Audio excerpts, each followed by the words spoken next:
Picture this, the year is 55 BC. Julius Caesar has just crossed into Gaul with 8 legions, roughly 40,000 men. He is fighting a war that Rome did not officially sanction. A war he chose. A war that will make him the most powerful man in the world. But this story is not about Caesar. It's about you. You are a legionary in Legio Exequestris, Caesar's favored 10th legion. You're not an officer. Not a centurion. You're a Miles Gregarius. A common soldier. One of the thousands of men history forgets to name. You earn 225 denarii a year. Before the army takes out deductions for food, equipment, and the burial club you never asked to join. Today, your unit moves deeper into enemy territory. There may be a battle. There may not. Either way, by the time the sun sets, you will have marched 20 miles in full armor, built a fortified camp from scratch, and eaten a meal you cooked yourself over a fire, using historical records, archaeological evidence, and military accounts, including Caesar's own Commentarii de Bello Gallico. We've reconstructed what 24 hours as a Roman legionary on campaign actually looked like. No glory. No triumphal arches. Just the real thing. The blisters, the weight, the noise, and the silence before a fight. Let's step back 2,000 years. You don't wake up. You're already awake. The third watch ended an hour ago. You pulled sentry duty on the eastern rampart from midnight to 3. 2 hours of standing still in the dark, watching tree lines that could be hiding anything. Your legs ache. The damp has gotten into your joints, but there's no time to think about that. The cornisan, the horn blower, sounds the morning signal from the praetorium, the command tent at the center of camp. This is your alarm. It sounds every morning before dawn, the same note, the same sequence. After 3 years on campaign, you wake before it. Every Roman marching camp is built the same way. Every single time. Wherever Caesar's army stops, whether for 1 night or 1 month, the same fortification goes up. A rectangular perimeter. Ditches dug. Earth ramparts thrown up. Stakes driven. Tents arranged in rows by unit, same positions, same layout. It means that wherever you are in Gaul, Germania, or Britain, the camp always feels like the same place. The army does this on purpose. Familiarity reduces panic. In the dark, on unfamiliar ground, surrounded by enemy territory, you always know exactly where you are and exactly how far you are from the gate. Your tent holds 8 men, a contubernium, the smallest unit in the Roman army. 8 men who eat together, march together, fight together, and bury each other when it comes to that. You know they're breathing in the dark. You know which one snores. You know which one prays before sleeping and which one doesn't bother. You dress quickly. Tunic. Belt. Caligy, the heavy hobnailed sandals that will carry you 20 miles today. You can hear the camp waking around you. Thousands of men. The smell of smoke already rising from the cooking fires. You eat before anything else. Not because you're hungry, though you are, but because the army runs on food. Caesar understood this better than almost any commander in Roman history. A hungry legionary is a slow legionary. A slow legionary gets the whole unit killed. Your ration is grain. Specifically, about 850 grams of wheat per day. You carry it yourself in your pack, already ground into coarse flour.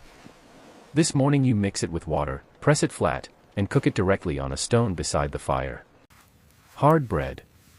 It tastes like nothing. You eat it anyway. Some mornings there's pasca, vinegar mixed with water. It sounds terrible. It's actually one of the better things about army life. Acidic enough to kill bacteria in questionable water. Tart enough to wake you up.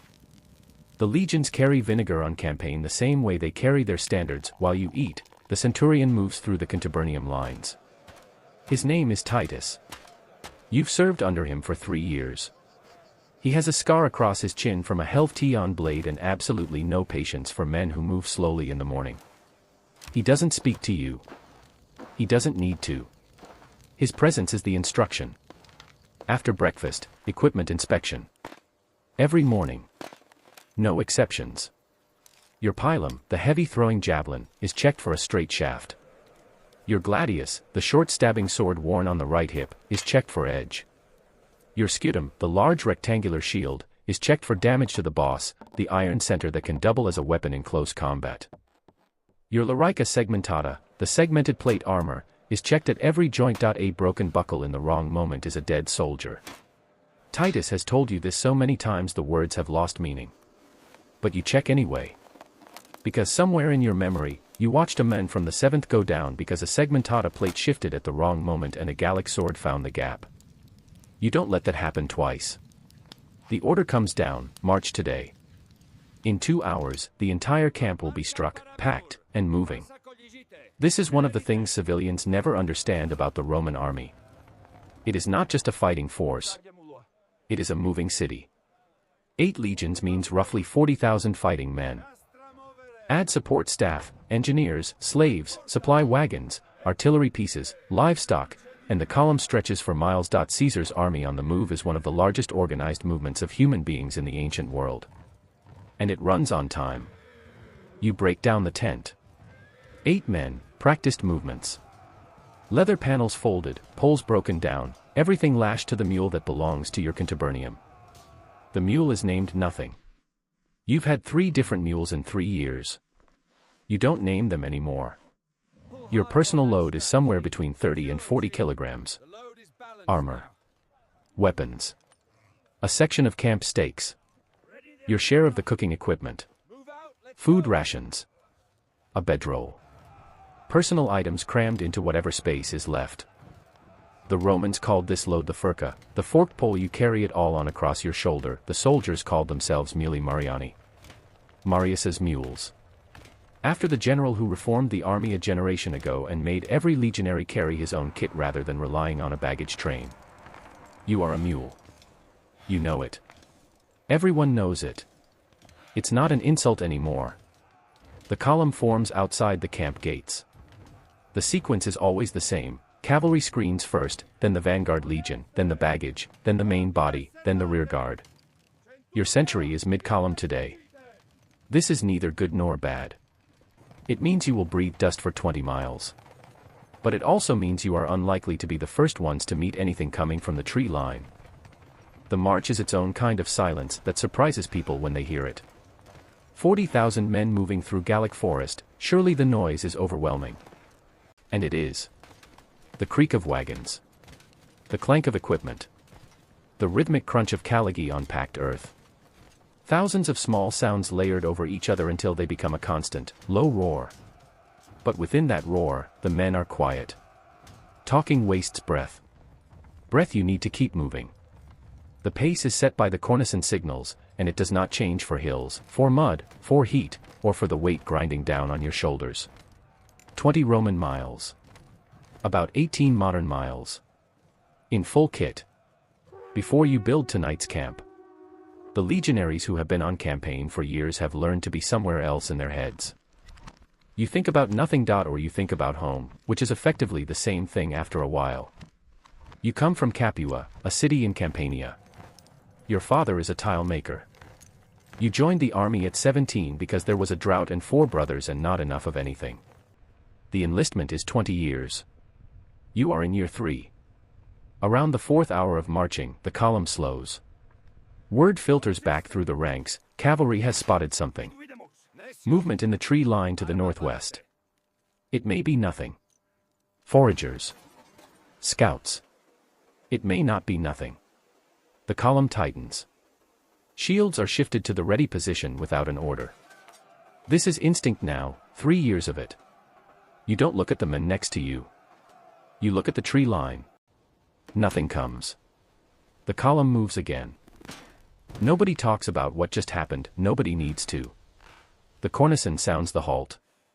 You've stopped in a clearing beside a river, chosen by Caesar's camp prefects hours ago based on reports from the cavalry scouts. High ground on one side. Water accessible but not too close to the perimeter. Open sight lines in 3 directions. Caesar has been choosing camps like this for years. He is, by now, perhaps the best military engineer in the Roman world. Which is saying something, because every Roman general is also an engineer by training. The tools come out. Every legionary carries a delabra, a combined pickaxe and hoe. You are not just a soldier. You are a laborer, a carpenter, a ditch digger. The Roman army builds its fortifications with the same men who fight from them. There is no separate construction corps. It's you. The camp layout is marked out with precision instruments by the surveyors before most of the column has even arrived. By the time your century reaches the site, the boundary lines are already staked and your section of the ditch has been assigned. You dig. A Roman marching camp ditch is roughly 3 feet wide and 3 feet deep, V-shaped. The earth thrown up from the ditch becomes the rampart behind it. Stakes are driven into the top. In 2 to 3 hours, you have created a fortification that would take an enemy significant effort to breach. Tonight, in this clearing in Gaul, 40,000 men will sleep behind walls they built themselves, in a camp that will be completely gone by tomorrow morning. You've built and demolished over 200 of these camps. You've stopped counting. Camp is up. The tents are in their exact positions. The praetorium is at center. The Via Principalis cuts straight through the middle. Every man knows where to go. You've been in 200 versions of this camp. It is always the same. Centurion Titus gathers the contubernium leaders and passes down the evening orders. Tomorrow is not a rest day. The scouts have identified a Gallic hill fort 3 days' march to the northwest. Caesar has received intelligence that it is lightly defended.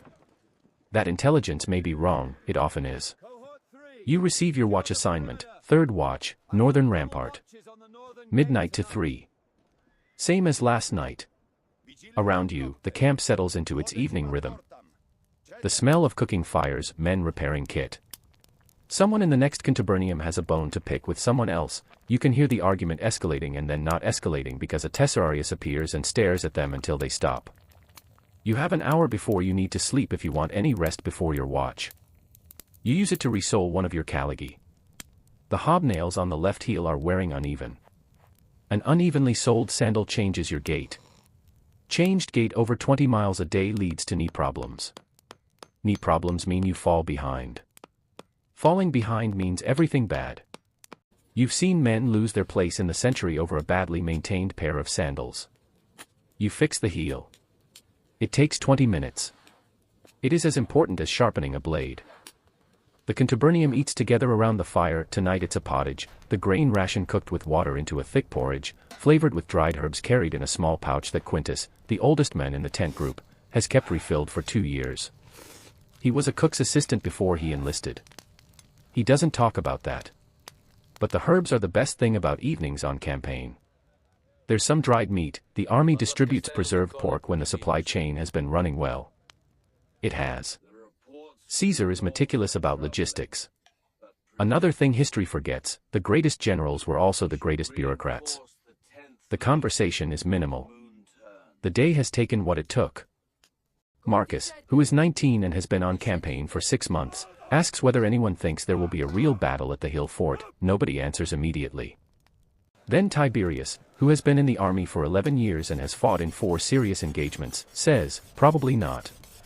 Probably they'll arrive, show force, the Gauls will negotiate or scatter, and you'll spend a week in another camp in another clearing waiting for orders. Marcus looks disappointed. Tiberius looks like a man who has watched young soldiers look disappointed before a battle and then look different afterward. He doesn't say anything else. You eat your pottage. You don't offer an opinion. You joined the army at 17 because you were hungry. 3 years later you know that hunger was the easy problem. The trumpet wakes you at midnight, you were almost asleep. You dress in the dark without thinking. Belt. Sword. Helmet. The helmet goes on last, you'll hear less with it on, but the sound of your own breathing inside the cheek guards is familiar enough to be almost comfortable. The northern rampart. Same post as last night. The men you're relieving nods at you. Nothing to report. You nod back. He disappears into the dark toward his tent. And then it's just you, and the rampart, and the tree line 60 meters away, and the sound of 40,000 men sleeping. A Roman army at rest makes a specific sound. Not silence, you never get silence. But a low, rhythmic hum. Breathing. Murmured sleep talk. The occasional stamp of a horse. The distant sound of the sentries at the other 3 gates. Out there, past the ditch and the stakes and the cleared ground, Gaul stretches in every direction. A land that Rome is in the process of consuming.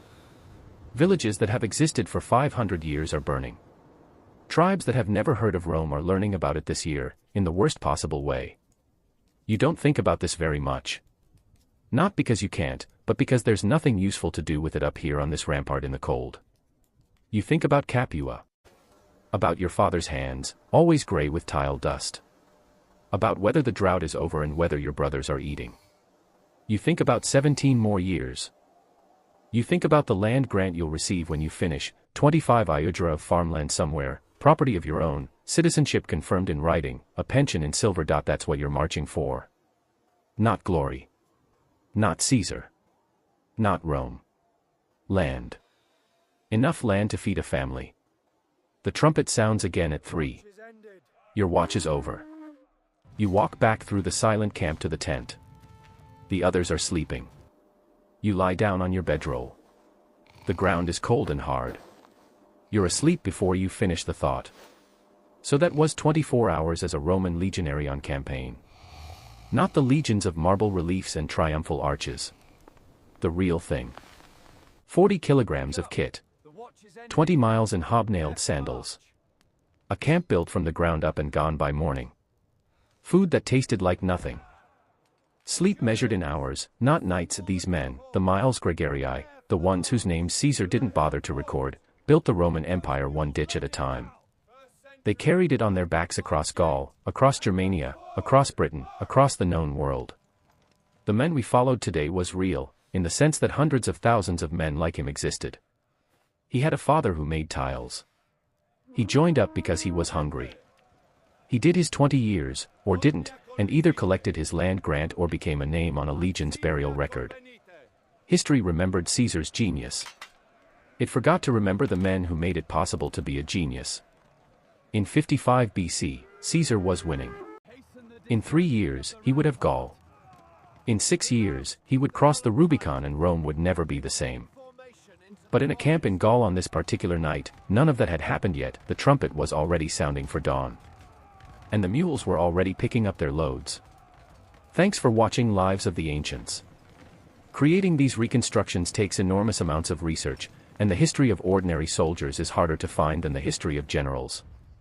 If this journey through Caesar's army meant something to you, hit subscribe for more immersive history, and drop a comment. What ancient soldier, merchant, or worker should we follow next?